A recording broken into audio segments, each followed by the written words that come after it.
اللهم إني أسألك علما نافعا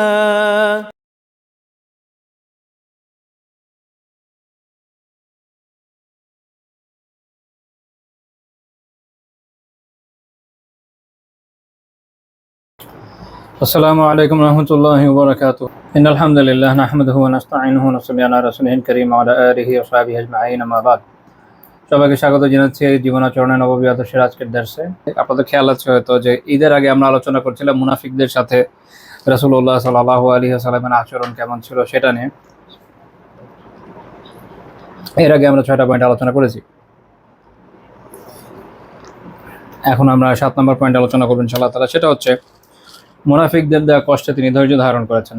এটা রাসূলুল্লাহ সাল্লাল্লাহু আলাইহি ওয়াসাল্লামের একটা অসাধারণ বৈশিষ্ট্য যে তিনি কি পরিমাণ ধৈর্য ধারণ করেছেন। আল্লাহ রাসূল সাল্লাল্লাহু আলাইহি ওয়াসাল্লামের জীবনে যদি পড়েন তার পুরো সিরাতে যেটা বলে সবর, ধৈর্য ধারণ করা এবং তার যে হেলম, তার যে সহনশীলতা, এটার পুরো সিরাতের পরতে উদাহরণ অগণিত জায়গায় খুঁজে পাওয়া যাবে। মানব ইতিহাসে অনেক মহৎ ব্যক্তিত্বের কথা তো জানা যায়, কিন্তু রাসূলুল্লাহ সাল্লাল্লাহু আলাইহি ওয়াসাল্লামের জীবনীতে যে পরিমাণ সবর, যে পরিমাণ সহনশীলতা দেখা যায়, এটা আর কারো জীবনে আসলে এভাবে প্রিজার্ভ হিসেবে খুঁজে পাওয়া যায় না। এটা সম্ভব না, কারণ আল্লাহ তাআলা তাকে সাইয়্যিদুল মুরসালিন বানিয়েছেন, শুরুর এবং শেষের সকল মানবের সাইয়্যিদ বানিয়েছেন। তো তার যে বৈশিষ্ট্য, তার যে চারিত্রিক পূর্ণতা, এটা তো আসলে আর কার মধ্যে নাই। তো এ হচ্ছে রাসূলুল্লাহ সাল্লাল্লাহু আলাইহি ওয়াসাল্লামের জীবনের বৈশিষ্ট্য। তো মুনাফিকরা যখন আল্লাহ রাসূলকে কষ্ট দিয়েছে, তিনি এক্ষেত্রেও ধৈর্য ধারণ করেছেন, উম্মার সার্বিক কল্যাণের কথা বিবেচনা করেছেন। যেমন সহিহ বুখারী 3405 নম্বর হাদিসে আমরা একটা উদাহরণ পাই। আব্দুল্লাহ রাদিয়াল্লাহু তাআলা আনহু বলেন যে কাসমান নবী সাল্লাল্লাহু আলাইহি ওয়াসাল্লাম কাসমা ফাকাল রাজুল, রাসূলুল্লাহ সাল্লাল্লাহু আলাইহি ওয়াসাল্লাম একবার মাল বন্টন করেছিলেন। গনিমতে যে সম্পদগুলো আসছে, রাসূলুল্লাহ সাল্লাল্লাহু আলাইহি ওয়াসাল্লাম সেগুলো বন্টন করেছেন। তো এইটা হুনাইনের যুদ্ধের পরের কথা আর কি। তো এক মুনাফিক বলছে, ইন্না হাযিহি লাকিসমাতুন মা উরিদা বিহা ওয়াজহুল্লাহ, এই এমন এক বন্টন যেখানে আল্লাহ তাআলার সন্তুষ্টি অন্বেষণ করা হয় না। আলিয়াহুবিল্লাহ, অনেক অনেক ভয়ানক কথা। কারণ আল্লাহ রাসূল সাল্লাল্লাহু আলাইহি ওয়াসাল্লাম যদি আল্লাহ তাআলার সন্তুষ্টি অন্বেষণ না করেন, কে করবে? এরা তো আল্লাহ তাআলাকে চিনেই না। মানব জাতি আল্লাহ তাআলা সম্পর্কে বেখেয়াল, বেখবর ছিল। তাদেরকে চিনিয়েছে কে? রাসূলুল্লাহ সাল্লাল্লাহু আলাইহি ওয়াসাল্লাম। তিনি যদি আল্লাহ তাআলার সন্তুষ্টি না বুঝেন, তাকে বুঝবে। এবং কোনটা যে আল্লাহ তাআলার সন্তুষ্টি, কোনটা যে আল্লাহ তাআলার অসন্তুষ্টি, এটা বোঝার আমাদের মাধ্যম কি? কোরআন এবং সুন্নাহর বাইরে তো আমাদের বোঝার কোনো উপায় নেই। তো যিনি এগুলো ধারক ও বাহক, তিনি না বুঝলে কে বুঝবে?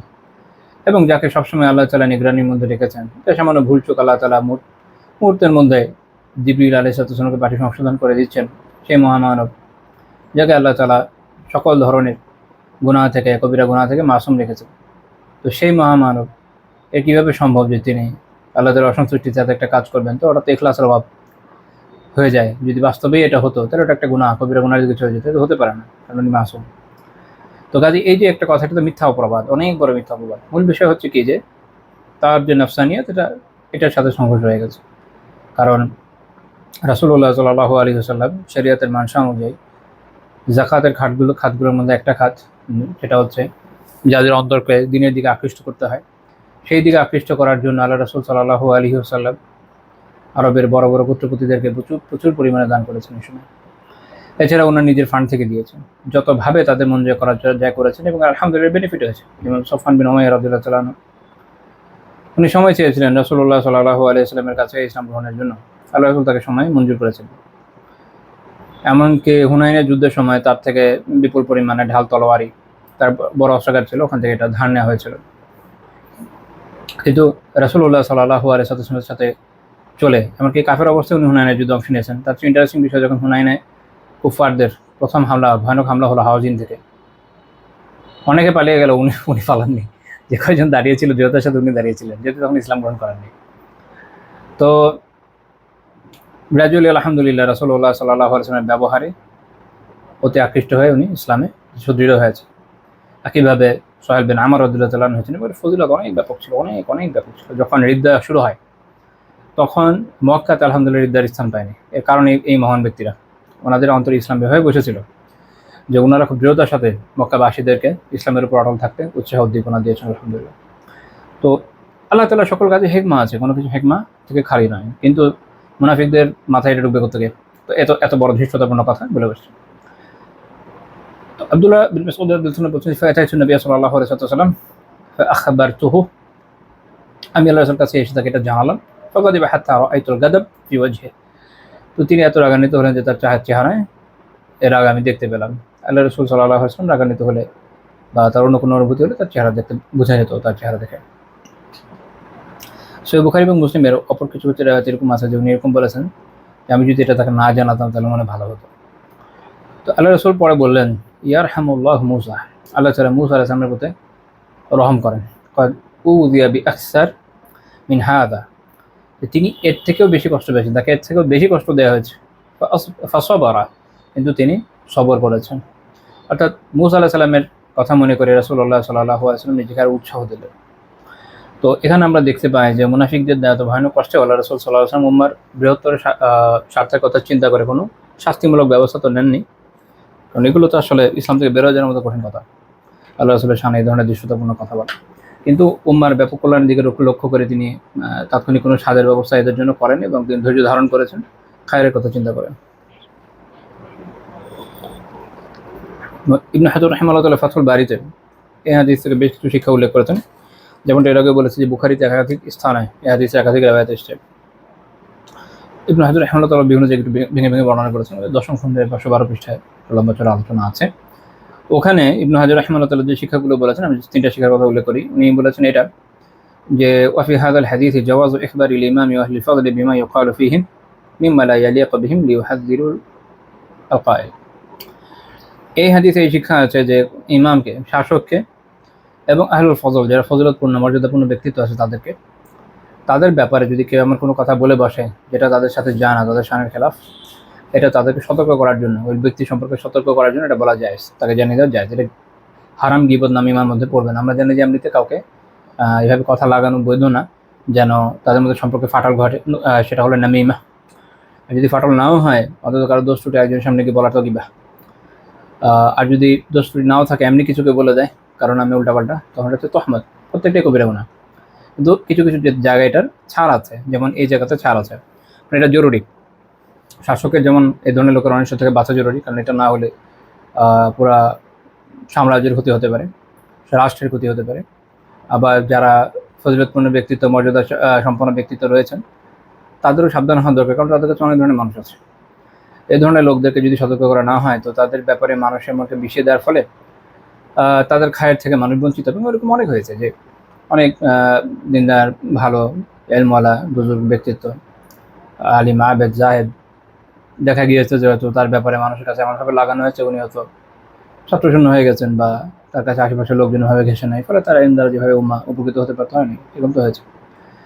তো এটা তাদেরকে এই জন্য ওই রকম ক্ষেত্রে জানিয়ে দেওয়া বৈধ হবে, এটা নাজায়েজ হবে না। তারপর বলছেন ফিহি বায়ানু মা ইউবাহু মিনাল গীবাতি ওয়ান নামিমাতি লিআন্না সূরাতুহুমা মাওজুদাতুন ফি সুনান ইবনে মাসউদ রাদিয়াল্লাহু আনহু ওয়া হাযা ওয়া লাম ইউনকিরহু an-নাবিয়্যু সাল্লাল্লাহু আলাইহি ওয়াসাল্লাম وذلك أن قصد ابن مسعود كان نصح النبي صلى الله عليه وسلم وإعلامه بمن يطعن فيه مما يظهر الإسلام ويبطن النفاق ليحذر منه। তো তিনি বলছেন যে এই যে ইবনে মাসউদ রাদিয়াল্লাহু আনহু যা করলেন, তার এই কাজের মধ্যে কি আছে, গীবত এবং নামিমা কিন্তু পাওয়া যায়। গীবত ও নামিমার ব্যাখ্যা করেছিল, তো এটা এখানে পাওয়া যায়। কিন্তু এটা এক্ষেত্রে এটা বৈধ, এরকম ক্ষেত্রে যে বৈধ এটা বোঝা গেল এখান থেকে, কারণ নবী সাল্লাল্লাহু আলাইহি ওয়াসাল্লাম এটাকে ইনকার করেননি। আর এই জন্যই করেননি যে ইবনে মাসউদ রাদিয়াল্লাহু আনহুর ইচ্ছা ফাসাদ তৈরি না, বরং ইচ্ছা ছিল এটাই যে আল্লাহ নবী সাল্লাল্লাহু আলাইহি ওয়াসাল্লামের জন্য কল্যাণ কামনা, এবং তাকে এটা তাদের ব্যাপারে জানিয়ে দেওয়া যারা বাহ্যিকভাবে ইসলামের কথা তো বলে কিন্তু ভিতরে নিফাক রয়েছে, যেন তিনি এদের ব্যাপারে সতর্ক হন। কারণ আল্লাহ তাআলা রাসূলুল্লাহ সাল্লাল্লাহু আলাইহি ওয়াসাল্লামকে মুনাফিকদের ব্যাপারে জানিয়েছেন, কিন্তু সকল মুনাফিক সম্পর্কে জানান না। এটা কোরআনে আয়াতে আল্লাহ তাআলা বলেছেন। কিছু কিছু মুনাফিকদের ব্যাপারে সুস্পষ্টভাবে বলে দিয়েছেন যে এরা মুনাফিক নাম ধরে, যাদের একটা অংশের কথা আল্লাহ রাসূল হুযায়ফা রাদিয়াল্লাহু আনহু জানিয়েছেন, এদের সংখ্যা 12 জন। তাবুক যুদ্ধে এদের নিফাক প্রকাশ হয়েছিল। আর বাকি মুনাফিকদের ব্যাপারে সুস্পষ্ট নাম ধরে ভাবে জানানো হয়নি, তবে আল্লাহ তাআলা জানিয়েছেন যে এদের যে বৈশিষ্ট্য, এদের যে কথাবার্তা, ওটা শুনে আল্লাহ রাসূল বুঝে যাবেন। তো কাজে এটা তো গায়েবের বিষয়, সবসময় বোঝাও যায় না, কিন্তু তাদের কথা থেকে যখন প্রকাশ হয়ে যায় তখন এটা জানা জরুরি যেটা কে। তো এই জন্য ইবনে মাসউদ রাদিয়াল্লাহু আনহু বিষয়টা জানালেন, বিশেষ করে মুসলিমদের মধ্যে এরা ফাটালের চেষ্টা করছিল শুরু, তাই না? মানে এটা তো মানুষের মন বিভিন্ন ধরনের সংশয় সন্দেহের মধ্যে পড়ে যাওয়া স্বাভাবিক না। তো যখন মুনাফিকরা এই ধরনের কথাবার্তা বলে, তো যারা মুখলিস সরল প্রাণ মুমিন, মানে মুমিনদের মধ্যে কেউ কেউ হয় না অনেক সরল প্রাণ, যে কোনো কথা একবার হ্যাঁ হইতে পারে, হয়তো আগে পিছিয়ে ভাবার চিন্তাও করে নিচ্ছে, কিন্তু তার মনের মধ্যে কোনো খারাপই নেই মুনাফিকদের মতো। তো মুনাফিকদের কাজ থাকে এই ধরনের লোকদেরকে মোবিলাইজ করা, প্রভাবিত করা, কাজে লাগিয়ে দেওয়া নিজেদের সপক্ষে। তো কাজে এদের ফাসাদাত থেকে বাঁচা জরুরি, তো এই জন্য তিনি এটা করেছেন। ইবনে হাজার রাহিমাহুল্লাহ বলেছেন হাদা জায়েজ, এটা জায়েজ। কামা ইয়াজুজু তাজাসসুসু আলাল কুফারি লিইউমানা মিন কিদিহিম, যেভাবে কাফেরদের উপরে গোয়েন্দাগিরি করা যায় যেন তাদের ষড়যন্ত্র থেকে মুমিনদের হেফাজত করা যায়, তাই না, নিরাপদ রাখা যায়। কারণ এমনিতে তাজাসসুস বা গোয়েন্দাগিরি মুমিনদের বিপক্ষে, মুসলিমদের বিপক্ষে এটা বৈধ না, কিন্তু কুফারদের বিপক্ষে বৈধ, যেন তাদের ক্ষতি থেকে মুসলিমদের নিরাপদ রাখা যায়। وقد ارتكب الرجل المذكور بمقال اسما عظيما, তিনি বলছেন আর এই ব্যক্তি এমন পাপ করেছে এটা অনেক অনেক বড় পাপ। ফালাম ইয়াকুন লাহু হুরমা, কাজে তার কোনো হুরমা নাই, তার ব্যাপারে কোনো নিষিদ্ধতা নাই, সম্মানের বিষয়। আচ্ছা, এটা একটা কঠিন পয়েন্ট। ফালাম ইয়াকুন লাহু হুরমা, কার কখন হুরমত থাকে কখন থাকে না, এটা ফিকের একটা খুবই খুবই জটিল আলোচ্য বিষয়, এদিকে আমরা যাবো না। বাট ওইটা আবার ইন ডিটেলস আলোচনা করতে গেলে এটা ফিকের ক্লাসের দ্রষ্টব্য। দেখবেন যেমন অনেক বিষয় আছে যেটা সমাজে প্রচলিত আছে, আমরা মনে করছি বিষয়টা হ্যাঁ ওই ক্ষেত্রে হয়তো এই কাজটা জায়েজ, আসলে জায়েজ, কারণ ওই ব্যক্তির হুরমত নাই। মানে কি জিনিস এটা ফিকের ক্লাসের দ্রষ্টব্য, যেমন বললাম। আমরা তো বেসিক্যালি সিরাতের ক্লাস করছি, ফাঁকে ফাঁকে বিভিন্ন ফাওয়ায়েদ উল্লেখ করে দিই, কারণ আপনাদের আজকে পাচ্ছি, কবে আর পাবো আল্লাহ জানে, কেউ হয়তো একটা 10 করে কখনো করবেনই না, যা শুনলেন জীবনে কাজে আসো, এটা হলো পয়েন্ট। আচ্ছা, তারপর থার্ড শিক্ষা ফিহি আন আহলাল ফাদলি ক্বাদ ইউকবিদুহুম মা ইয়াকালু ফিহিম মিম্মা লাইসা ফিহিম। তো এটা হতে পারে যে যারা আহলুল ফাদল, যাদের মধ্যে যারা মর্যাদাবান ব্যক্তিত্ব, তারা তাদের ব্যাপারে যা বলা হয় তা রাগান্বিত খুব হতে পারে, কারণ রাসূলুল্লাহ সাল্লাল্লাহু আলাইহি ওয়াসাল্লাম কী করেছে হয়েছেন, রাগান্বিত হয়েছেন, তো কোনো সমস্যা না। অনেকে মনে করে কি যে যখন আপনি অনেক বড় সুফি হয়ে যাবেন তখন আপনার দুনিয়া যে যাই বলে আপনি রাগান্বিত হবেন, এই ধরনের কথা বলে, হ্যাঁ যা হচ্ছে সবই ঠিক আছে, এটা তো একদম শেষ দরজার লোকদের অবস্থা, তিনটা দরজা, শুরুর দরজা, মাঝের দরজা, শেষ দরজা, শেষ স্তরে যারা পৌঁছে যায় তাদের অবস্থা এরকম যে তাদেরকে যে যাই বলুক তারা আসলে কিছু যায় আসে না, এরকম। নবী সাল্লাল্লাহু আলাইহি ওয়াসাল্লাম নিজে রাগান্বিত হয়েছেন, এক না অনেক ঘটনা আছে, কিন্তু তারপরে কি করেছেন, ফাতালাক্কাউনা যালিকা বিসবরি ওয়াল হিলম কামা সানা নবী সাল্লাল্লাহু আলাইহি ওয়াসাল্লাম ইক্তিদাআন বিমূসা আলাইহিস সালাম। কিন্তু আহলে ফাজল যারা, ইবনে হাজার রাহিমাহুল্লাহ বলছেন যে তারা এরপরে কি করে, রাগান্বিত হওয়ার কি করে, তারা সবর এবং হেলমের মাধ্যমে, সবরের মাধ্যমে, সহনশীলতার মাধ্যমে বিষয়টার মোকাবিলা করে, যেমনটা নবী সাল্লাল্লাহু আলাইহি ওয়াসাল্লাম করেছেন মূসা আলাইহিস সালামের অনুসরণ করে। তো এটা আম্বিয়াদের সিফাত, আম্বিয়াদের সিফাতের থেকে বড় আর কার সিফাত হবে? এবং একই রকমভাবে তাদের থেকে বড় হলে আর কে হবে? তারাই তো, মানে যদি ওয়ালায়াতে ইন্তিহা হয়, শেষ পয়েন্টের কথা আসে, তো এটা তারাই শেষ পয়েন্ট ছিলেন, তার থেকে উপরে তার কেউ যায় নাই, তো তারাই অনুসরণীয়, তারাই একমাত্র অনুসরণীয়।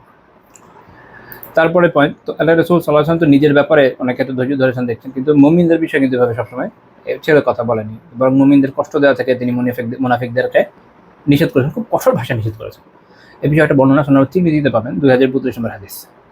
ইবনে ওমর রাদিয়াল্লাহু আনহু বলেন, সাইয়েদ রাসূলুল্লাহ সাল্লাল্লাহু আলাইহি ওয়াসাল্লাম আল মিম্বার, রাসূলুল্লাহ সাল্লাল্লাহু আলাইহি ওয়াসাল্লাম একবার মিম্বরে আরোহণ করলেন। সাধারণত খুব জটিল বিষয়, যে বিষয়ে সবাইকে খুব দৃঢ়তার সাথে জানা জরুরি, সবাইকে সতর্ক করা জরুরি, তখন তিনি এটা মিম্বরে উঠে বলতেন। তো মিম্বরে উঠলেন, ফানাদা বিসাউতিন রাফি', তারপর তিনি অনেক উঁচু আওয়াজে বলেন, ফাকালা ইয়া মা'শারা মান আসলামা বিলিসানিহি ওয়া লাম ইউফদিল ঈমানু ইলা কলবিহি, হে অমুকেরা, হে সম্প্রদায়, এইভাবে বলতে পারা যায় যে হে অমুক লোকেরা, যারা মান আসলামা বিলিসানিহি, যারা ইসলাম গ্রহণ করেছে বা আত্মসমর্পণ করেছে মুখে, জবানে, ওয়ালাম ইউফিদুল ঈমান ইলা কলবিহি, কিন্তু তাদের যে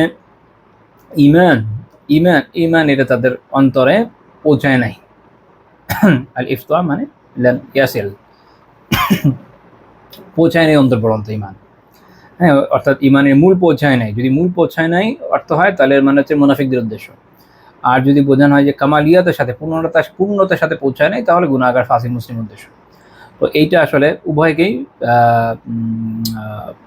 উভয়কে শামিল করে, যেমন মুল্লা আলী আল কারি রাহিমাহুল্লাহ তাআলা মিরকাতুল মাফাতিতে উল্লেখ করেছেন, যদিও রাসূলুল্লাহ সাল্লাল্লাহু আলাইহি ওয়াসাল্লাম ওই সময় আলোচনা করছেন মুনাফিকদের উদ্দেশ্যে, কিন্তু এটা ব্যাপক, এটা একটা আম বিধান, সবার জন্য প্রযোজ্য এখানে যেই কথাগুলো আসবে। কারণ এরপরে তিনি যে নিষেধাজ্ঞাগুলো দিয়েছেন এটা শুধু মুনাফিক না, এটা মুসলিমদের জন্য সবার জন্যই প্রযোজ্য। যে কাজগুলো করা যাবে না, এই কাজগুলো করা যাবে না, এগুলো প্রায় যেগুলো তিনি বলেছেন সবগুলো কবিরা গুনার কথা। ওই সময় মুনাফিকদের ব্যাপারে উদ্দেশ্য করার কারণ কি? কারণ হচ্ছে ওই সময় মুনাফিকরাই কাজ করতো, আর এখন যারা নিজেদের মুসলিম দাবি করে তারা করে আস্তাগফিরুল্লাহ। আল্লাহ তাআলা আমাকে আপনাদেরকে সবাইকে থেকে হেফাজত করেন। তাহলে রাসূল বলেন কি, লা তুউযুল মুসলিমিন, মুসলিমদের কষ্ট দেবে না। মুসলিমদের মানে কি? এই আল কামিলিন ফিল ইসলাম, যারা পরিপূর্ণভাবে ইসলামে প্রবেশ করেছে, এসব মুমিন যারা ভালো নেককার লোকজন, তাদেরকে কষ্ট দিবে না। কীভাবে দিবে না? মুখ দিয়ে দিবে না, কাজকর্মের মাধ্যমে দিবে না, বিভিন্নভাবে মানুষ কষ্ট দিয়ে থাকে। মুনাফিকরা ওই মুসলিমদের বিভিন্নভাবে কষ্ট দিত, এটা লম্বা চড়া বর্ণনা আছে, ওগুলোতে আমরা যাচ্ছি না। তো আল্লাহ রাসূল বলছেন এগুলো করো না। ওয়ালা তুআইয়িরুহুম, ওয়ালা তুআইয়িরুহুম, তাদের লজ্জা দিবে না। আচ্ছা, এইটা দিয়ে উদ্দেশ্য কি? একটা আইয়ের দিকে বোঝায় হলো এইটা, কাউকে তিরস্কার করা। সেটা কখন? কারো যদি আগে মানে কারো আগের হয়তো গুনাহ আছে, ভালো করে খেয়াল করেন। মুলা আলী আল কারি রাহমাতুল্লাহ ব্যাখ্যা করছেন এটা কি মিনাত তাইয়ির, উনি বলছেন ব্যাখ্যা করছেন ওয়া হুয়া তাওবীহু আত-তা'বীবু আত-তা'য়ীবু আলা যামবিন সাবাকা লাহুম মিন কাদিমিল আহদি সাওয়াউন আলা তাওবাতিহিম মিনহু আম লা। আগে যখন কারো থেকে কোনো গুনাহ হয়ে থাকে, তো এটা থেকে সে তওবা করুক বা না করুক, যখন ওইটার কারণে ধরে ধরে কাউকে তিরস্কার করা হয়, ওটা হচ্ছে কি তাইয়ির। রাসূলুল্লাহ সাল্লাল্লাহু আলাইহি ওয়াসাল্লাম এই বিষয়ে নিষেধ করে দিলেন যে না, এটা করা যাবে না মুমিনদের বিষয়ে। ঠিক আছে, তবে এটা সব ক্ষেত্রে প্রযোজ্য না, কারণ কারোর উপর হদ জারি করা লাগে, তাযীব জারি করা লাগে, এই সময় তো আবশ্যক তাকে তিরস্কার করা। তাছাড়া মুলা আলী কারি বলছেন যেমন যেটা হচ্ছে আল আমরু বিল মারুফ ওয়া নাহয়ি আনিল মুনকারের ব্যাপার হয়, ওই সময় ক্ষেত্রে করা যায়। কিন্তু এটা দিয়ে মূল উদ্দেশ্য হলো এইটা যে বিভিন্ন জায়গায় দেখবেন অনেকে আরেকজনের নাসিহার জন্য না, দ্বীনুন নাসিহা, দ্বীনের মূল হচ্ছে কল্যাণকামিতা। তো সেই হিসাবে আপনি যখন আপনার একজন ভাইকে মনে করাই দিবেন যে ভাই তুমি তো একবার এরকম একটা পাপ করছিলে, তোমার উচিত তওবা করা, এই বিষয়টা। হয়তো কারো টাকা মেরে দিয়েছিল, আলহামদুলিল্লাহ এখন খুব দিনদার হয়েছে, হ্যাঁ ভাই আলহামদুলিল্লাহ তুমি দিন পালন করছো, মাশাআল্লাহ খুব ভালো, কিন্তু তোমার খেয়াল আছে কিনা যে যখন আমরা এরকম ছিলাম তখন এরকম একটা ঘটনা হয়েছিল, তুমি একজন টাকা মেরে দিয়েছিলে, এখন তওবার জন্য তো এটা জরুরি, তুমি তো কাফের ছিলে না মুসলিমই ছিলে, তো ওই টাকা ওই সম্পদ তাকে দিয়ে দেওয়া দরকার, তওবার এটা একটা শর্তের মধ্যে পড়ে। এভাবে তাকে যখন আপনি একটু লজ্জা দিয়ে মনে করিয়ে দিবেন, তো ইনশাআল্লাহ তাহলে এটা কোনো সমস্যা নেই, এটা ভালো, বরং এটা সৎ কাজের আদেশের মধ্যে পড়ে। আলহামদুলিল্লাহ আল্লাহ তাআলার মেহরবানি দিয়ে জীবনে তেমন ভালো ভালো মানুষ যারা তৌফিক আল্লাহ তাআলা দিয়েছে, যাদের দেখেছি যে আলহামদুলিল্লাহ দিন প্র্যাকটিস শুরু করার পরে এর আগে অনেকের অনেক সম্পদ হয়তো কোনোভাবে সে নষ্ট করেছিল বা খেয়ে ফেলেছিল, দেয় নাই, তার হক আদায় করেনি, আলহামদুলিল্লাহ যথাসম্ভব করার চেষ্টা করেছে। যেমন আমার উদাহরণ হিসেবে বলতে পারি, উৎসাহ দেওয়ার জন্য আল্লাহ তাআলা আমাকে এবং আপনাদের সবাইকে উৎসাহিত করেন, এর উপর আমলের তৌফিক দিন আমি, যাদের হকের মনে দেয় আছে। যেমন আমার পরিচিত একজনের ঘটনা আছে এরকম যে তাকে আমি অনেক বছর ধরেই চিনি, আসলে মানে আমার ক্লাসমেট, এই জন্য বললাম। তো ধরেন আলহামদুলিল্লাহ সে যখন আল্লাহর মেহরবানিতে দিন পালন শুরু করলো, হঠাৎ করে একদিন আমাকে বলছে যে আমাদের একজন স্যার ছিল যার বেতন আমার এরকম বাকি আছে, অনেক বছর আগে গেছে। তো আমি আচ্ছা, তো ভালো, তো ঠিক আছে দিয়ে আসো। এখন সে তার সাথে যোগাযোগ করতে পারছে না, যে দেখো তুমি পারো কিনা, ঠিক আছে তুমি আমার দাও, আমি দেখি পারি কিনা। কারণ আমিও যোগাযোগ করতে পারছি না, পরে আলহামদুলিল্লাহ পেরেছি, এক জায়গা থেকে স্যারের নাম্বার পেয়েছি। পরে আমি ওনাকে ফোন দিলাম যে স্যার ওইরকম এত বছর আগে আমাদের একজন তার আপনার এরকম 1 মাসের টাকা বাকি ছিল, দেওয়া হয়নি, মানে উনি you are so much impressed. তো উনি বলছেন যে আচ্ছা ওইটা দেখবি এখন কী করবো, ওটা সাদাকা করে দাও আমার জন্য। আচ্ছা ঠিক আছে স্যার, তাহলে আমি করে দিলাম। আলহামদুলিল্লাহ ও তো নেয় নাই, কিন্তু এই যে দায়টা থেকে মুক্তি পাওয়া অনেক বড় বিষয়। তো খুঁজে খুঁজে দেখা দরকার। এবং কেউ নিয়েছে, কারো আরেকজনের কথা আমি জানি যে তার কয়েকজন টিচারের কয়েক মাসের বেতন এরকম বাকি ছিল, সে আলহামদুলিল্লাহ ঘুরে ঘুরে ধীরে ধীরে টাকা জমিয়ে, এবং তার নিজের যে অনেক টাকা ছিল এরকম না, যখন সে শুরু করেছে প্র্যাকটিস দিন আলহামদুলিল্লাহ, তখন সে টিউশন করে, ছোটোখাটো 1-2টি টিউশন করে, খুব আমরি উপার্জন এরকম না, কিন্তু সে তার এই যে একটা আগ্রহ ছিল যে আমার তো আসলে আল্লাহর কাছে জবাবদিহিতা করতে হবে।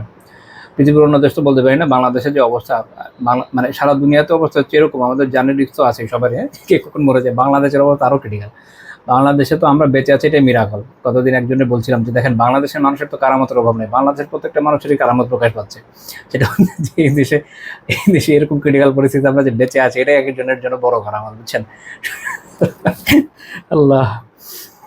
তো যাই হোক, তো এইখানে এরকম ক্রিটিক্যাল জায়গাতে শোধ করা খুব দ্রুত জরুরি। তো সে আলহামদুলিল্লাহ ধীরে ধীরে ওই অল্প উপার্জন দিয়ে জমে সে বিভিন্ন শিক্ষকের যা টাকা বিভিন্ন সময় মেরেছে, এটা স্টুডেন্টরা পরে রাখবেন, আলহামদুলিল্লাহ পরিশোধ করেছে, এটা চমৎকার বিষয়।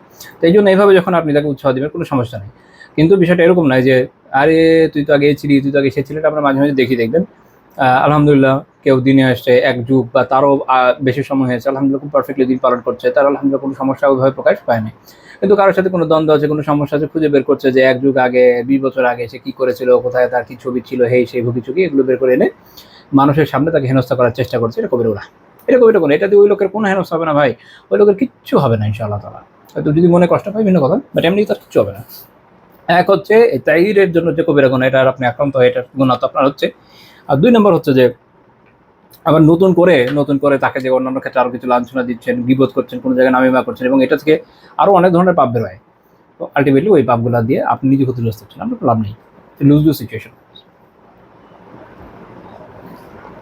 তো এটা আল্লাহ রাসূল নিষেধ করলেন। তারপর তিনি বলেন ওলা তাত্তাবিউ আওরাতিহিম, এবং তাদের যে আওরাহ সেটা তালাশ করে ফেলবে না বা সেটা খুঁজে ফেলবে না। মানে আওরাদের উদ্দেশ্য কি? এখানে তাত্তাবিউ দিয়ে বোঝানো হচ্ছে ওলা তাজাসসু, মানে এটা গোপনে খুঁজে অনুসন্ধান করবে না, গোয়েন্দাগিরি কোথায় আছে। আর আওরা কি? আওরা হচ্ছে সেই সব জিনিস যেটা একজন লোক প্রকাশ করতে চায় না, অর্থাৎ তার বিভিন্ন গোপন গুনাহ এগুলো যা আছে। তাহলে রাসূল জিজ্ঞেস করলেন যে যারটা প্রকাশিত নয় এটা খুঁজে বের করবে না। কিন্তু এখন তো কি বলবো, আল্লাহ মাফ করেন, সবাই করে, মানে আম খাস কাকে বাদ দিব, সবাই করে খুঁজে।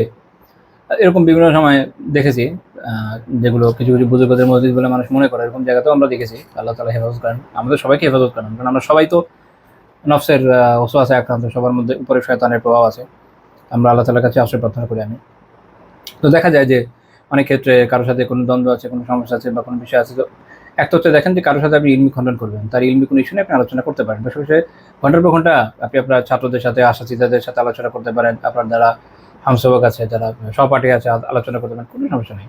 যে আছে উনি এই বিষয়টা করলেন, এটা ইলমি খণ্ডন কী হতে পারে, উনি এই বিষয়ে কথা বললেন, দেখো তো কিতাবে কী আছে না আছে, বা এটা কি জবাব হবে, আলোচনা করেন 1 2 3 4 দিন, 20 দিন, 30 দিন, 1 বছর লাগে গবেষণা করেন, কী সমস্যা। কিন্তু যখন সেটা তার ব্যক্তিগত বিষয় নিয়ে আলোচনা করবেন, হ্যাঁ তেমন, সে তো এরকম, সে তো সে তো সেই, দেখছো না দেখ মোটা, এরকম দেখবেন বিভিন্ন অদ্ভুত কথাবার্তা চলে আসে মাফ করেন, বা তার পারিবারিক বিষয় বা অন্যান্য বিষয় নিয়ে আসবে যার সাথে আপনার কোনো রিলেশন নেই। তখন কিন্তু আপনি তার জাসুসের ভিতরে ঢুকে যাচ্ছেন, এটা সরাসরি বৈধ না। এটা কি প্রকাশ হওয়া পছন্দ করছে সে ব্যক্তি না। আপনি কোথাও থেকে যদি খবর পেয়েও থাকেন যে দেশ একটা বদ, ওর থেকে এটা নেওয়া উচিত হয়, এবং যদি বাইচান্স শুনেও থাকেন তবে স্বীকার করেন। তাদের যারা যেটা গোপন বিষয় এগুলো খুঁজে ফিরবে না। এটাই বলছিলাম প্যাথেটিক্যালি যে এগুলো আগে মুনাফিকদের বৈশিষ্ট্য ছিল, এখন কার নাই।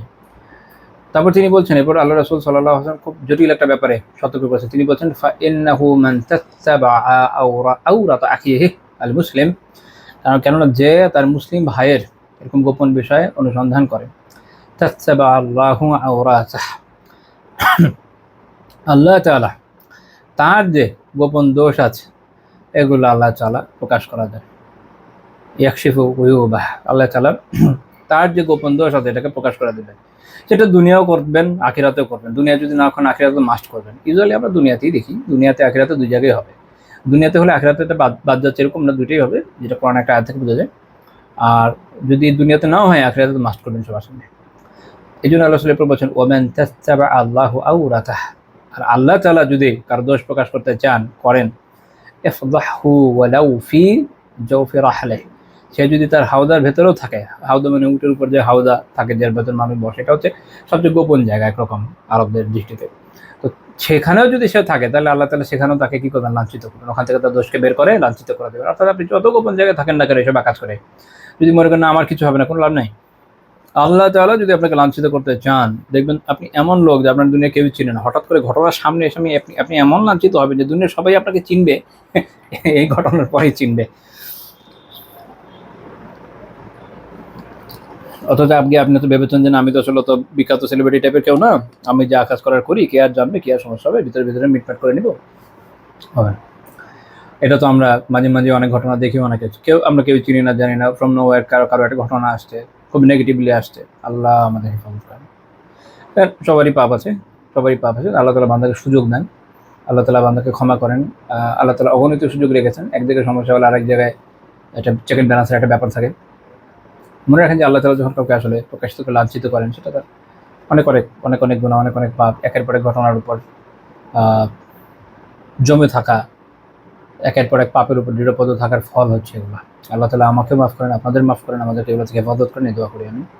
তো তাহলে এটা আমরা দেখলাম যে রাসূলুল্লাহ সাল্লাল্লাহু আলাইহি ওয়াসাল্লাম মুনাফিকদেরকে সাহাবীদের কষ্ট দেওয়ার ব্যাপারে কঠিনভাবে নিষেধ করেছেন। তো এখানে বোঝা যায় যে দিনী ভ্রাতৃত্বটা জরুরি। অনেক ক্ষেত্রে আমরা আমাদের নিজেদের বিষয়গুলো মাফ করে দিতে পারি, ব্যাপার না, কারণ আমার ইখতিয়ার। কিন্তু দিনী ভাইদের ব্যাপারে, দিনী বোনদের ব্যাপারে অনেক সময় যখন কেউ সীমা লঙ্ঘন করে, আমাদের কর্তব্য হচ্ছে এই বিষয়ে তাদেরকে সতর্ক করে দেওয়া। এটা তো আমরা বরদাস্ত করবো না, একটা লিমিটেশন থাকা জরুরি। 9 নম্বর পয়েন্ট, তিনি মুনাফিকদের সম্মান করতে নিষেধ করেছেন। এখন যারা মুনাফিক সুস্পষ্ট, যাদের ব্যাপারে বুঝাই যায়, কিছু লোক আছে না, বুঝাই যায়, তাদের কাজ কর্ম কথাবার্তা কোনো কনফিউশন থাকে না। বাকি মুনাফিক তো এই জন্যই মুনাফিক যে বাহ্যিকভাবে ইসলামের কথা বলে, একজন কাফির বলে দেওয়া যাচ্ছে, কিন্তু অবস্থা এরকমই, বোঝা যাচ্ছে যে সে কীরকম। তো রাসূলুল্লাহ সাল্লাল্লাহু আলাইহি ওয়াসাল্লাম এরকম লোকের ব্যাপারে বলছেন, লা তাকুলু লিল মুনাফিকি সাইয়্যিদ, মুনাফিকের ব্যাপারে বলো না যে সাইয়্যিদ। সাইয়্যিদ মানে নেতা, অর্থাৎ মুনাফিককে নেতা বলো না, মুনাফিকের নেতা বানাতে নিষেধ করা আছে। ফা ইন্নাহু ইয়াকু সাইয়্যিদা, যদি সে নেতা হয়, ফাকাদ আসখাইতুম রাব্বাকুম আযজা ওয়া জাল্লা, তাহলে তোমরা তোমাদের রব আযজা ওয়া জাল্লার অসন্তুষ্টির কারণ হলে, তাকে অসন্তুষ্ট করলে, এটা অনেক ভয়ানক কথা। তাই না? সুনান আবি দাউদের 4977 নম্বর হাদিস, শেখ আলবানী রাহিমাহুল্লাহ সহিহ বলেছেন। ইমাম মজদুদ্দিন ইমাম আবু সাআদাত মজদুদ্দিন ইবনুল আসির রাহিমাহুল্লাহ তাআলা তার কিতাবের নিহায়া, সেখানে উনি এই বিষয় প্রসঙ্গে বলেছেন, এই হাদিসে লেখা আছে লা তাকুলু লিল মুনাফিক সাইয়্যিদ, অর্থাৎ সাইয়্যিদ বলবে না কোনো মুনাফিককে, কি বলবে না, নেতা বলবে না মুনাফিক। কেন? ফা ইন্নাহু ইন কানা সাইয়্যিদুকুম হুয়া মুনাফিক ফাহালুকুম দুনা হালি, যদি একটা মুনাফিক তোমাদের নেতা হয়, তাহলে তোমাদের অবস্থা তার থেকে আলাদা হওয়ার কথা নাকি? তো তাকে নেতা বানানোর মানে হচ্ছে, বলে না যে জাতির নেতা তো জাতিরই প্রতিনিধিত্ব করে, যেমন নেতা তো তুমি, তাতে ভালো কথা না। তো তুমি যদি এরকম হয় যে একটা মুনাফিক তোমাদের নেতা হয়, তাহলে বুঝো তোমার কি অবস্থা। আল্লাহু লা ইয়ারদা লাকুম যালিকা, এই বিষয়টা আল্লাহ তাআলা তোমাদের প্রতি সন্তুষ্ট হবে না, হবে না। এই জন্য মাসালা হচ্ছে এরকম যে এই ধরনের ব্যক্তিকে তাকে এরকম সাইয়্যিদ বলা, এটা অপছন্দনীয়। ইমাম আন-নাওয়াবী রাহিমাহুল্লাহ তাআলা আসকার কিতাবে বলেছেন, ওয়া ইন কানা ফাসিকা, যদি এরকম ব্যক্তি হয় ফাসিক, সুস্পষ্ট পাপাচারী, আপনি জানেন, আও মুত্তাহামা ফি দীনিহি, বা দ্বীনের ব্যাপারে অভিযুক্ত, তার দ্বীনদারি অবস্থা সুবিধাজনক না, বিভিন্ন পাপে লিপ্ত, বিভিন্ন ইস্যু আছে তার, অথবা কনফিউশন আছে যে আসলে মুসলিম আছেন আল্লাহু আলাম, মুত্তাহাম আও নাহওয়া যালিক, বা এরকম অন্য কোনো বিশাল বিশাল পাপে লিপ্ত, যেমন মুনাফিক এর মধ্যে পড়ে। কুরিহা লাহু আন ইউকালা সাইয়্যিদ, তাকে নেতা বা সাইয়্যিদ বলা এটা অপছন্দনীয়, মাকরুহ। এখন চিন্তা করেন, আমাদের দেশে যত নেতা খেতা আছে, নেতা, মহানেতা, উপনেতা, পাতি নেতা, ছাতি নেতা, বিভিন্ন পার্টির, এগুলোর অবস্থা তো দেখেন।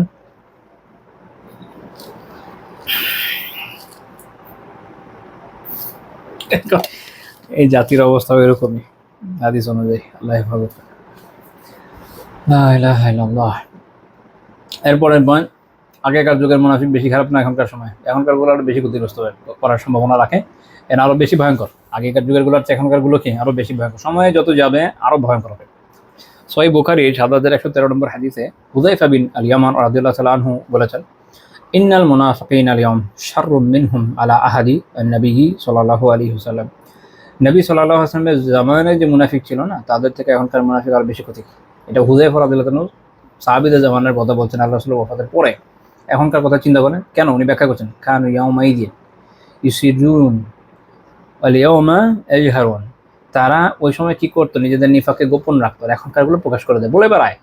বলবে না অবশ্য, মুনাফিকের বিষয় কি, বলবে না যে সে কাফের, এটা তো বলবে না, কিন্তু সে তার কথাবার্তা কুফরকে প্রমোট করে বেড়াবে, সুন্নাহ থেকে মানুষকে দূরে সরাবে, তাওহীদ থেকে মানুষকে দূরে সরাবে বিভিন্নভাবে। হুযায়ফা রাদিয়াল্লাহু তাআলা থেকে আরেকটা বর্ণনা পাওয়া যায়, ইমাম বাজ্জার রাহিমাহুল্লাহ তাআলা মুসনাদুল বাজ্জারে উল্লেখ করেছেন 2009 নম্বর হাদিস। আবু ওয়াইল রাহিমাহুল্লাহ তাআলা বলেন যে, আমি হুযায়ফা রাদিয়াল্লাহু তাআলাকে জিজ্ঞেস করলাম, ইয়া আবু আব্দুল্লাহ, ইয়া আবু আব্দুল্লাহ, আবু আব্দুল্লাহ, আন-নিফাকুল ইয়াউম আকসারু আম আলা আহদি রাসূলিল্লাহি সাল্লাল্লাহু আলাইহি ওয়াসাল্লাম, আজকের সময় নিফাক বেশি নাকি আল্লাহ রাসূলের জামানাটা বেশি ক্ষতি করছিল, বেশি ছিল? ফাদরাবা বিয়াদিহি আলা জাবহাতিহি, হুযায়ফা রাদিয়াল্লাহু তাআলা আক্ষেপে তার কপাল চাপড়ায় দিলেন, তারপর বলেন, আওয়াহ, হায়, ওয়া হুয়াল ইয়াউমু যাহির ইন্নাহুম কানু ইস্তাকফুনাহু আলা আহদি রাসূলিল্লাহি সাল্লাল্লাহু আলাইহি ওয়াসাল্লাম, আজকালকার যুগে তো এরা প্রকাশ্য, আল্লাহ রাসূলের যুগে গোপনে থাকতো, প্রকাশ করতো না যে তাদের নিফাক আছে। ইবনে বাত্তাহ রাহিমাহুল্লাহ তাআলা এর ব্যাখ্যায় বলছেন, ইন্না মাকানা শাররাম মিম্মান ক্বাবলাহুম, এখনকার জামানা, ইবনে বাত্তাহ রাহিমাহুল্লাহ তাআলা তার যুগের কথা বলছেন, যেটা ইবনে হাজার রাহিমাহুল্লাহ তাআলা তার কিতাব ফাতুল বারীতে কপি করেছেন। যে এখনকার সময় যারা এরা আগের গুলো থেকে বেশি খারাপ কেন? লিআন্নাল মাদিন কান ইউসিরুনা কাওলাহুম, কারণ আগে যারা ছিল না মুনাফিক, এরা নিজেদের কথাকে গোপন রাখতো। ফলে এত আদ্দা শুরুহম ইলা গায়রিহিম, ফলে তাদের যে ক্ষতিটা এটা ওনাদের কাছে ছড়াতো না। বলে না বাংলায় চামে চুমে একটা দুইটা কথা বলে বসতো, এইটুকুই, যেমনটা আব্দুল্লাহ বিন উবাই বা অন্যান্য কিছু কিছু মুনাফিক থেকে পাবেন। কিন্তু ম্যাক্সিমাম মুনাফিকের অত ব্যাপক বর্ণনা পাওয়া যায় না যে বসে বসে দাওয়া করছে, এটা তো বিশাল ব্যাপার। আম্মালা খারুন, কিন্তু পরের যুগে যেটা হয়েছে ফাসার হারুন, এরা প্রকাশ করা শুরু করেছে বিল খুরুজি আলাল আইম্মা, কিভাবে, যেমন শাসকদের বিরুদ্ধে বিদ্রোহ করে, যেমন খাওয়ারিজরা, ওয়া ইউকিউনা শাররা বাইনাল ফিরক, এবং বিভিন্ন ধরনের দলের মধ্যে ফিতনা ফাসাদ ছড়িয়ে দিয়েছে এরা। এটা আদ্দা দরারুহুম লিগায়রিহিম, ফলে তাদের যে ক্ষতি এটা অন্যদের কাছ পর্যন্ত পৌঁছে গেছে। তো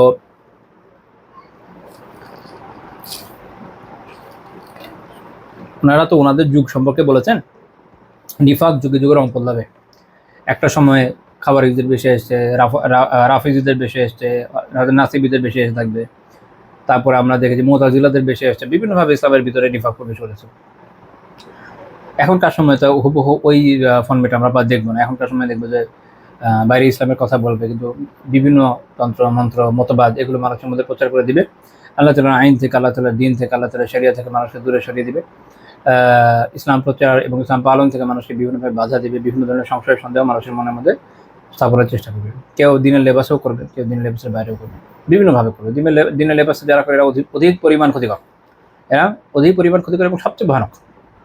কারণ হচ্ছে এরা যেটা করে সেটা হলো বাহ্যিকভাবে দেখাবে যে আমি তো নিজেও দিনদার, আমি তো দিনের প্রচার প্রসারই করি, কিন্তু আভ্যন্তরীণভাবে যেহেতু তার অবস্থা একমাত্র আল্লাহ তাআলাই জানেন সেটা কি, সেটা বলতে চাচ্ছি না, বাট কিন্তু তার যে অ্যাপ্রোচটা হচ্ছে এরকম যে মানুষের কাছে দিনকে খুব এমন নমনীয় পর্যায়ে নিয়ে আসবে, ওকে আছে তো মুসলিম মনে করছেন হলেই হয়েছে, আর কি দরকার। আর কুফারদের বিভিন্ন গ্রুপের বিষয়ে, বিভিন্ন মতবাদে যারা প্রচার প্রসারক আছে তাদের সাথে এদের ওঠা বসা আপনি দিনরাত পাবেন। বিভিন্ন কাজে কর্মীরা সাথে থাকবে, বিভিন্ন ক্ষেত্রে সহযোগিতা করবে এবং এগুলো প্রমোট করার বিভিন্নভাবে বন্দোবস্ত করবে। এবং এই জন্য এই ধরনের মুনাফিক যারা ভিতরে থেকে উম্মার ক্ষতি করছে এরা সবচেয়ে ভয়ানক, সবচেয়ে ভয়ানক। এবং মুনাফিকদেরকে আল্লাহ তাআলার রাসূল সাল্লাল্লাহু আলাইহি ওয়াসাল্লাম উম্মার জন্য সবচেয়ে বড় বিপদ হিসেবে সতর্ক করেছেন। ওমর ইবনে খাত্তাব রাদিয়াল্লাহু তাআলা বলেন, আন্না রাসূলুল্লাহ সাল্লাল্লাহু আলাইহি ওয়াসাল্লাম قال, রাসূলুল্লাহ সাল্লাল্লাহু আলাইহি ওয়াসাল্লাম বলেছেন, ইন্না আখওয়াফা মা আখাফু আলা উম্মতি, আমি আমার এই উম্মার জন্য, সকলের জন্য, আমি এই উম্মার জন্য যা ভয় পাই তার মধ্যে সবচেয়ে বেশি ভয় যেটাকে পাই, এই উম্মার জন্য সবচেয়ে বেশি ভয় যে জিনিসটাকে নিয়ে পাই সেটা কি, কুল্লু মুনাফিকিন আলিমিল লিসানে, প্রত্যেক এমন মুনাফিক যারা হচ্ছে জবানের জ্ঞানী, মানে মৌখিক লিপ সার্ভিসের ক্ষেত্রে এরা বিশাল বড় আলিম, একজন বিশাল জ্ঞানী, মৌখিকভাবে অনেক সুন্দর সুন্দর কথা বলবে। এই বিষয়ে কোরআন একটা আয়াত আছে, মই আলোচনা যাচ্ছি না। তো এদের কাজ হচ্ছে কি, এমনভাবে কথা বলবে যে পটে যাবেন, মজে যাবেন, হ্যাঁ, এবং দেখা যাবে যে এদের কথায় আপনি হয়তো দিনের যে বিশুদ্ধ অবস্থান আছে তা থেকে দূরে সরে যাবেন। ফলে এক পর্যায়ে আপনি যে রুহানিয়াতের মধ্যে ছিলেন, যে প্রশান্তির মধ্যে ছিলেন, আল্লাহ তাআলা যে সান্নিধ্যের মধ্যে ছিলেন, তাকে দূরে চলে যাবেন। ধীরে ধীরে এরা আপনার ইমানকে নষ্ট করে ফেলবে, কিন্তু প্যাসিফিক্যালি আপনি বুঝতেও পারবেন না। এই জন্য এই উম্মার জন্য সবচেয়ে ক্ষতিকর হচ্ছে এরা, সবচেয়ে ক্ষতিকর। এবং বিভিন্ন সময়ে কুফাররা মুসলিমদের উপরে বিভিন্ন আইন কানুন, বিভিন্ন কিছু যারা চাপিয়েছে, এদের সাহায্য করেছে। সেটা আমরা ইভেন এই যে বিভিন্ন সময় হিজাব ব্যানের কথা জানি, আপনারা খেয়াল করলে দেখবেন যে এগুলো যেমন রুশরা, চেচেন কোনো কোনো মুফতির নাম দিয়ে তাদের ফতোয়াকে চালু করেছে, ফ্রেঞ্চরা, ডাচরা, ইউরোপীয় ইউনিয়নে ওরা হচ্ছে মিশরে কারো ফতোয়া চেয়েছিল, তারা এরকম ফতোয়া দিচ্ছে। সব মুসলিমদের বিভিন্নভাবে ক্ষতিগ্রস্ত করার যত রকমের পদক্ষেপ নেওয়া দরকার এটা নিয়ে গেছে। শুধু এখন না, যুগ যুগ ধরে এটাই করে যাচ্ছে। বিশেষ করে ঔপনিবেশিক যুগের পুরোটার মধ্যে তো এরকমই যাচ্ছে, এক ধরনের বিমুগ্ধতা তাদের পাশ্চাত্যের প্রতি, পাশ্চাত্য ক্ষমতার দাপটের প্রতি। এবং যতই জিকির করুক, যত তিলাওয়াত করুক, যতই সালাত আদায় করুক না কেন, পাশ্চাত্যের এই বিমুগ্ধতার কারণে তারা যেটা করে যে এদের মতবাদকে মুসলিমদের ভিতরে পুশ করার চেষ্টা করে। এদের কাছে ইসলাম হয়ে গেছে অনেকটা ইবাদত কেন্দ্রিক একটা রিলিজনের মতো, কিন্তু এই রিলিজন অনেক ব্যাপক, বাকিগুলো নিয়ে এত মাথা ব্যথা নেই। তো এরা যেটা চেষ্টা করে যেভাবে ইসলামের ভিতরে থেকে ইসলামকে ক্ষতি করে। এই জন্য আল্লাহ রাসূল সাল্লাল্লাহু আলাইহি ওয়াসাল্লাম কি বলছেন, ইন্না আখওয়াফা মা আখাফু আলা উম্মতি কুল্লু মুনাফিকিন আলিমুল লিসান, আমি উম্মার জন্য সবচেয়ে বেশি ভয় পাই এমন মুনাফিকদের বিষয়ে যারা জবানের ক্ষেত্রে জ্ঞানী, জবানের জ্ঞানী, ভালো ওরাটর। এই হাদিস ইমাম আহমদ রাহিমাহুল্লাহ তাআলা তার মুসনাদে উল্লেখ করেছেন, 143 নম্বর হাদিস। শেখ আলবানী রাহিমাহুল্লাহ তাআলা সিলসিলাতুল হাদিস সহিহাতে এই সনদকে সহিহ বলেছেন। তো আমাদের আজকের আলোচনা এই পর্যন্তই থাকছে। আমরা জানতে এবং বুঝতে পারলাম যে মুনাফিকদের ক্ষতি কত ব্যাপক এবং রাসূলুল্লাহ সাল্লাল্লাহু আলাইহি ওয়াসাল্লাম এদের সাথে কীভাবে ব্যবহার করেছেন। এ থেকে আমরা আমাদের নিজেদের জন্য অনেকগুলো শিক্ষার বিষয় পেয়েছি। এই বিষয়ে আসলে আলোচনা করতে গেলে আরও বেশ অনেকগুলো ব্যাপার আলোচনা করা যেত। আমি মনে হয় আপনাদের বলেছি আগেও যে শেখ মুনাজ্জিদ হাফিজাহুল্লাহ তাআলা ওনার কিতাবে এই বিষয়ে অনেক বড় চ্যাপ্টার আলোচনা করেছেন, পুরোটা আমি আনি নাই, কারণ অনেকগুলো বিষয় আসলে আমাদের সাথে ওভাবে সম্পৃক্তও না। কিছু বিষয় আলহামদুলিল্লাহ আমরা আগে আলোচনা করে ফেলেছি, ওটা যেন আরেকবার পুনরাবৃত্তি না হয়, এই জন্য ওটাকে আমি অ্যাভয়েড করার চেষ্টা করেছি। তো মূল আলোচনা আলহামদুলিল্লাহ আমাদের আজকে এখানে শেষ হচ্ছে। আগামী দিন আল্লাহ তাআলা তৌফিক দিলে আরেকটা চ্যাপ্টার আপনি ইনশাআল্লাহ তাআলা আলোচনা শুরু করবো। অলরেডি আমরা তৃতীয় খণ্ডের বইয়েরও প্রায় অনেকটুকু চলে এসেছি, সামান্যই বাকি। তো আল্লাহ তাআলা আমাদের আমলগুলোকে কবুল করে নেন। আল্লাহ তাআলা আমাদেরকে এই আলোচনা দ্বারা উপকৃত হওয়ার তৌফিক দান করেন। যে সমস্যাগুলো আমাদের হচ্ছে উম্মার মাঝে, এগুলো থেকে আমাদের হেফাজত করেন। আল্লাহ তাআলা আমাদেরকে হককে হক হিসেবে চেনার এবং তার উপর আমলের তৌফিক দান করেন। আল্লাহ তাআলা আমাদেরকে বাতিলকে বাতিল হিসেবে চেনার, জানার, বোঝার এবং তা থেকে বেঁচে থাকার তৌফিক দান করেন। আল্লাহ তাআলা আমাদেরকে ইলম দান করেন। আল্লাহ তাআলা আমাদের আমলের তৌফিক দান করেন। আল্লাহ তাআলা আমাদেরকে ইখলাস দান করেন। আল্লাহ তাআলা আমাদের মাঝে উম্মাহ বোধ তৈরি করে দেন। আল্লাহ তাআলা আমাদের উম্মার জন্য কাজ করার তৌফিক দান করেন। আল্লাহ তাআলা আমাদের অন্তরে তার মহব্বতকে দুনিয়ার সব কিছুর মহব্বতের ঊর্ধ্বে স্থান দান করেন। আমিন। আল্লাহ তাআলা আমাদেরকে বারবার হারামাইন শরীফাইন জিয়ারতের তৌফিক দান করেন। এই বছর যারা হজ করলেন, আল্লাহ তাআলা যাদের ইখলাস দিয়েছেন তাদের সবার আমলকে কবুল করেন। আমিন। আল্লাহ তাআলা আমাদেরকেও বারবার হজ এবং ওমরার তৌফিক দান করেন। আমিন। আল্লাহ তাআলা আমাদের হজ মাবরুরের তৌফিক দান করেন। আমিন। আল্লাহ তাআলা আমাদেরকে তৌফিক দান করেন যেন আমরা জান্নাতে আল্লাহ আযজা ওয়া জাল্লার নৈকট্যে অবস্থান করতে পারি, জান্নাতুল ফিরদাউসে। আল্লাহ তাআলা আমাদের আমলগুলোকে কবুল করেন। আমিন। আল্লাহ তাআলার মেহেরবানিতে আলহামদুলিল্লাহ আমরা রাসূলুল্লাহ সাল্লাল্লাহু আলাইহি ওয়াসাল্লামের জীবনী নিয়ে আলোচনা করছি এবং কিছুক্ষণ পর পর আলহামদুলিল্লাহ আমরা দরুদ পাঠ করছি সাল্লাল্লাহু আলাইহি ওয়াসাল্লাম। এবং হাদিস অনুযায়ী যে সবচেয়ে বেশি দরুদ পাঠ করে আল্লাহ রাসূল সাল্লাল্লাহু আলাইহি ওয়াসাল্লামের সবচেয়ে নিকটবর্তী হবে কিয়ামতের দিন। আমরা আল্লাহ তাআলার কাছে দোয়া করি আল্লাহ তাআলা এই উসিলায় আমাদেরকে আল্লাহ রাসূল সাল্লাল্লাহু আলাইহি ওয়াসাল্লামের নিকটবর্তীদের অন্তর্ভুক্ত করে দেন, হাউজে কাউসারের পানির তৌফিক দান করেন। আল্লাহ তাআলা আমাদেরকে আরশে আযীমের ছায়ায়, আল্লাহ তাআলার দেয়া ছায়ায় কিয়ামতের সময় থাকার, নিরাপদ থাকার, প্রশান্ত থাকার, উত্তমভাবে থাকার তৌফিক দান করেন। আমিন। আল্লাহ তাআলা আমাদের প্রতি সন্তুষ্ট হয়ে যান। আল্লাহ তাআলা আমাদের আমলগুলোকে কবুল করে নেন। আল্লাহ তাআলা আমাদের অন্তরে তার প্রতি সন্তুষ্টি দান করেন, রিজাবিল কদর দান করেন। আল্লাহ তাআলা দুনিয়া যাবতীয় খায়ের আমাদেরকে দান করেন, যাবতীয় শার ফাসাদাত থেকে আমাদের হেফাজত করেন। আল্লাহ তাআলা আমাদেরকে সকল পথভ্রষ্ট ফিতনা থেকে হেফাজত করেন। আল্লাহ তাআলা আমাদের সকলের যে মনের নেক মানসাগুলো আছে এগুলোকে পূরণ করে দেন। আমিন। সুবহানাকাল্লাহুম্মা বিহামদিকা লা ইলাহা ইল্লা আনতা আস্তাগফিরুকা ওয়া আতুবু ইলাইক।